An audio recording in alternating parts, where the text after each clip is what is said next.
Hey guys, welcome back to Human Will Perform. I wanted to introduce to you one of my very, very good friends, Stacey Hoksbergen.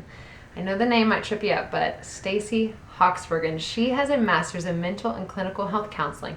She's also a nationally certified counselor as well as a licensed professional counselor. So she's super fancy with all those little letters after her name. But suffice it to say that she is one of the best therapists that I can think of when it comes to working with kids and adults. And so she has a lot of experience working with really tough kids who experience some pretty significant trauma in their lives. She also specializes too in sexuality, working with adults as well. Caveat, she's one of my best friends, so I totally think she's awesome. But I'm really excited for you guys to get to check her out today. She's gonna talk to you guys a lot about attachment, and I'm gonna ask her a series of questions, and so make sure that you watch this whole video because I know some knowledge bombs are gonna be dropped. So check it out. Make sure you subscribe to our YouTube channel and head on over to hers, which is Child's Pose. You don't want to miss any of that content either. It's going to be really good stuff. So anyways, without further ado, here's Stacey.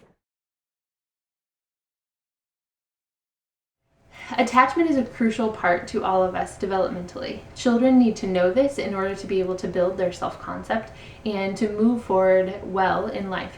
As adults, depending on the attachments that we developed with caregivers when we were growing up, there might need to be some unwinding of those attachments and also some rebuilding with different caregivers or different support people in our lives that are able to play roles for us in order to rebuild those attachments.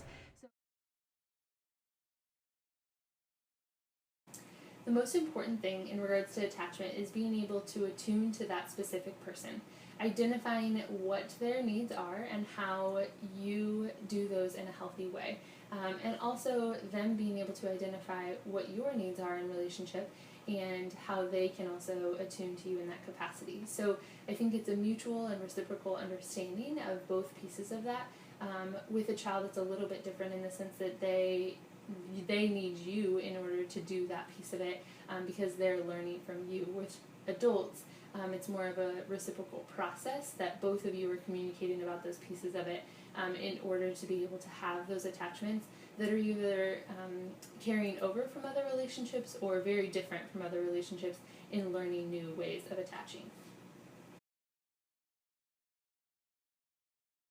I think for each one of us, it looks very different, and we have to be able to evaluate our attachment relationships that we had growing up and identify whether those were healthy patterns of attachment or not, and if they were not, then identifying what attachments we want moving forward in the future, and if they were productive, carrying some of those things in as well. I think that as we move forward in life and identify these types of relationships or connections that we form with people, we have to ask those questions about ourselves, or what are we trying to get from these relationships and how do we get our needs met in a way that's healthy for both people.